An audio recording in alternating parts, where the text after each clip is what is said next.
Something just snapped. Something inside of me. Yeah.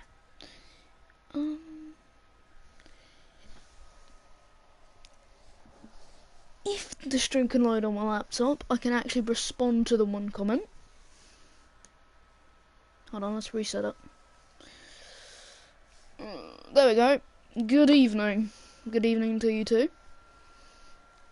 Good evening. Mi się podoba.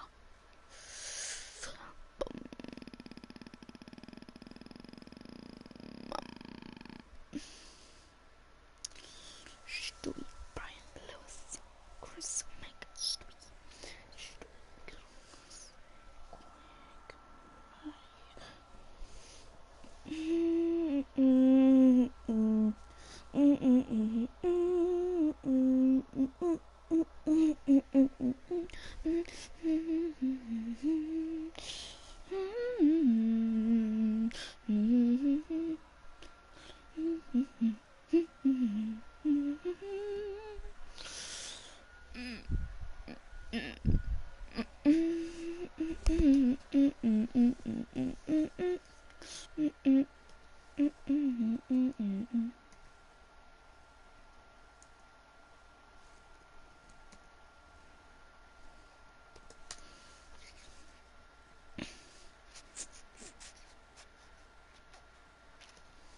So let's get into the track details of the Red Bull Ring. So okay, let's just get straight into it. So the race circuit was founded as a Osterreichring, or translation to Austrian circuit, and hosted the Austrian Grand Prix for 18 consecutive years from 1970 to 1987. It was later shortened and rebuilt and renamed the A1 Ring, A1 and it hosted the Austrian Grand Prix again from 1997 to 2003. When Formula 1 outgrew the circuit, a plan was drawn up to extend the layout. Parts of the circuit, including the pit and main grandstand, were demolished, but construction work stopped and the circuit remained unusable for several years before it was purchased by Red Bull's Dietrich Mateschitz and renamed it the Red Bull Ring. The track was reopened on 15th of May 2011, where it also hosted a round for the 2011 DTM season. Hello, Aidan. And a round of the 2011 F2 Championship. F1 returned to the circuit in 2014, and MotoGP returned to it in 2016. The Red Bull Ring also hosted a second F1 event named the Styrian Grand Prix in 2020 and 2021, and a second MotoGP event named the Styrian Motorcycle Grand Prix in 2020 and 2021 after the COVID-19 pandemic affected the schedules for both of the seasons.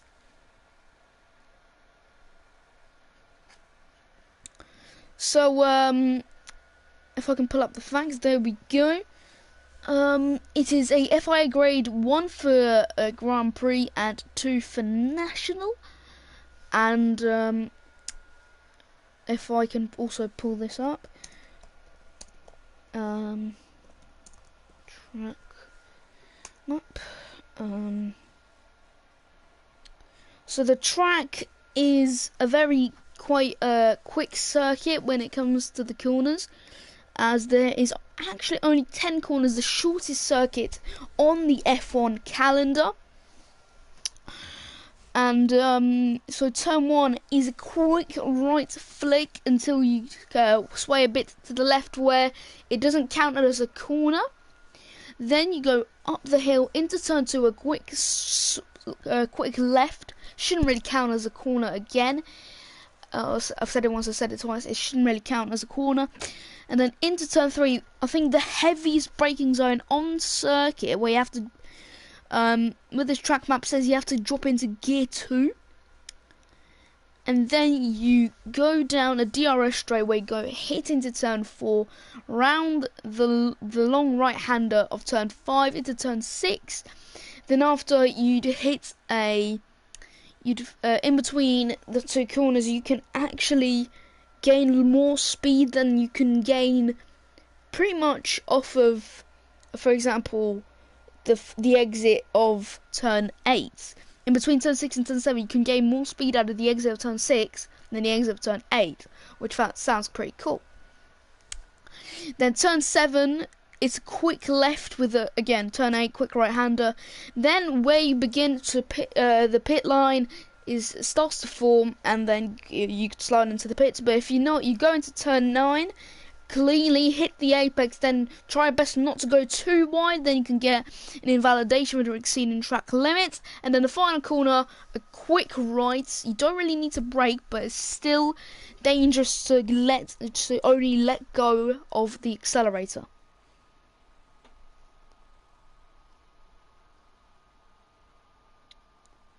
We've gone to 3 continents so far, so we started at Great Britain, then to China, then to Australia, and now to Austria.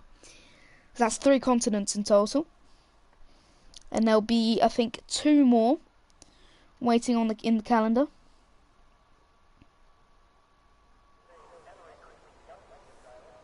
And that is USA, COTA, and Mexico, and I forgot him. 2 more. Oh yeah, I've said it was only 1. Yeah. Bit stupid there from Dominic. And it looks like it's going to be raining. Let's see.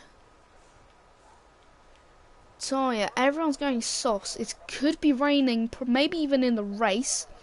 Hello, Swifty. It could. I'm not sure. And that's the McLaren. The Skull Soul's going to be the first car out.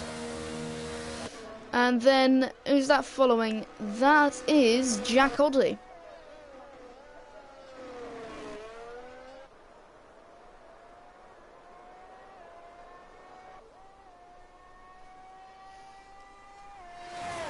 As they aren't currently on their outlaps, we wait patiently.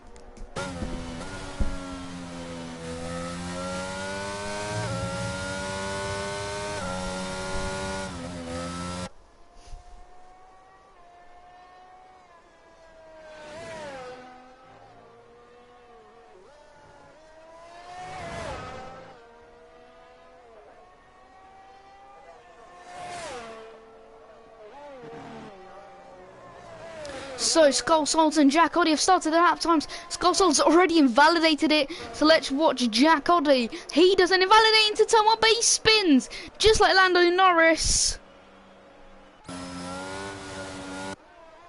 So the next one to set a lap time is Kinetic Forge. Into turn 1, needs to watch out for Jack Oddie.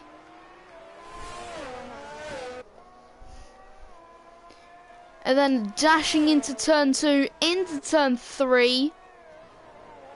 It's the only man out there on a proper lap time, and he's invalidated it. So the next person we've got is Smithy's invalidated it. So who's next? JDM's in a war at the pits. Aiden, I believe, is next. He is setting a lap time. It's purple section 1.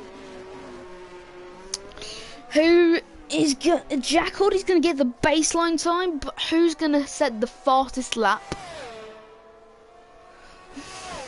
into turn 4.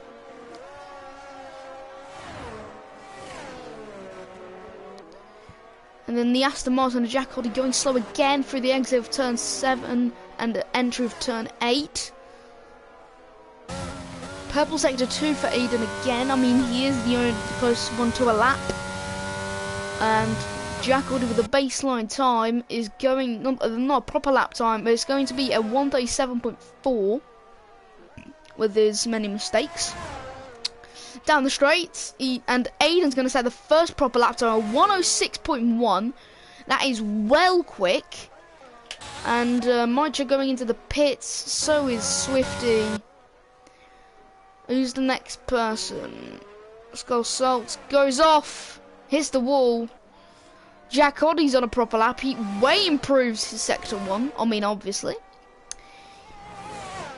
Now, Sol needs to be careful because that's an Alpine trying to roll in. I believe that's the Alpine of Kinetic Forge. Aussie goes 5/10 quicker than Aiden. Currently with the fastest lap here in qualifying. But I believe that's Smithy or Kinetic Forge. It was Kinetic Forge and just ever so slightly beats Aussie by 200. And Jack Hoddy goes even quicker. Again, just narrowing that out. Now Smithy round the final corner. I think that, no, he's lucky to stay just in track limits and goes P5, the slowest out of the main runners. JDM now. Dashing into turn 9. He's going the full way. Don't invalidate. He doesn't invalidate. Down the straight. He's going to cross the line. And he goes P6. So now he's got the slowest lap. I don't think he was really competent. But he tried as much as he could. May have had a little nudge here and there. Aussie spinning.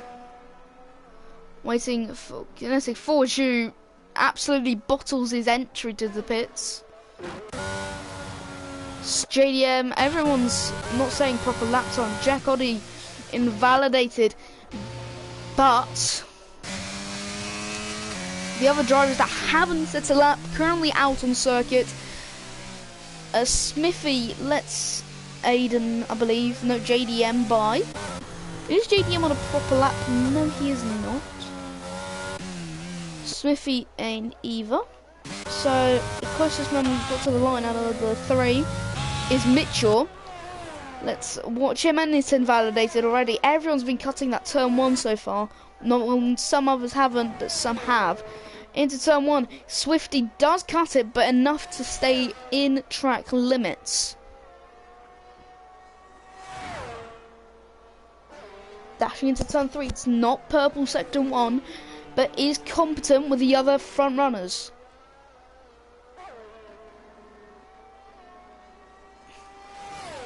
And that's a yellow flag. That is RL Aiden letting Swifty by as he is on his lap. Into turn 5, into turn 6. Stays in track limits, on board this time, not in broadcast cam. Purple sector 2, luckily no invalidation. Through into turn 9. And then into turn 10, he's going to get a good exit. He's going to cross the line, get a 1:06.4, go 6th fastest, beating JDM. Salts has invalidated. Aiden is just started his lap. And that's Jack Hoddy, the man currently on provisional pole, going out on the circuit.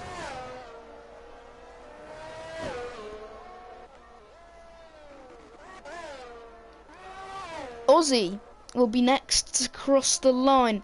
It's not even a competent lap. I think he's on outlaps, but they're just not showing that it's an outlap for some reason. I've had this glitch for the past couple of days. Past couple of weeks, actually. But Aiden making his way round into turn 6. Is it gonna be purple sector 2? Yes, it is. He's gone up by 6/10 of a second.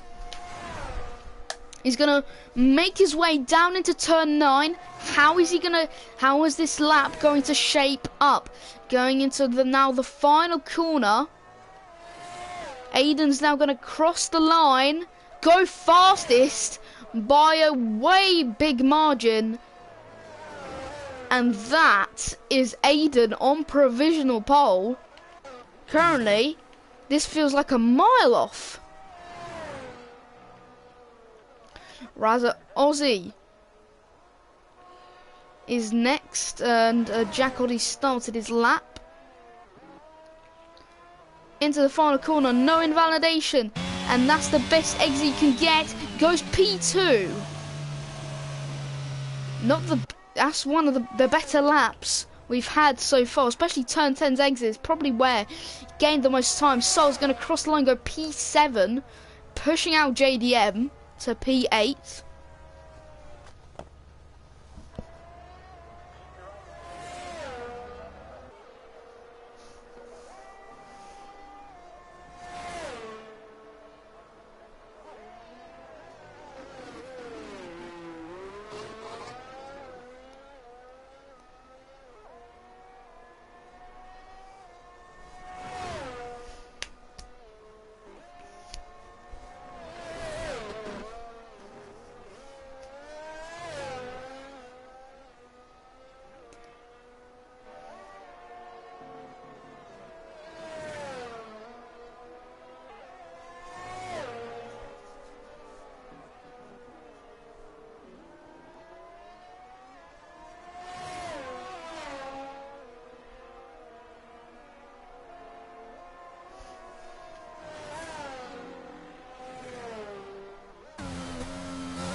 Co?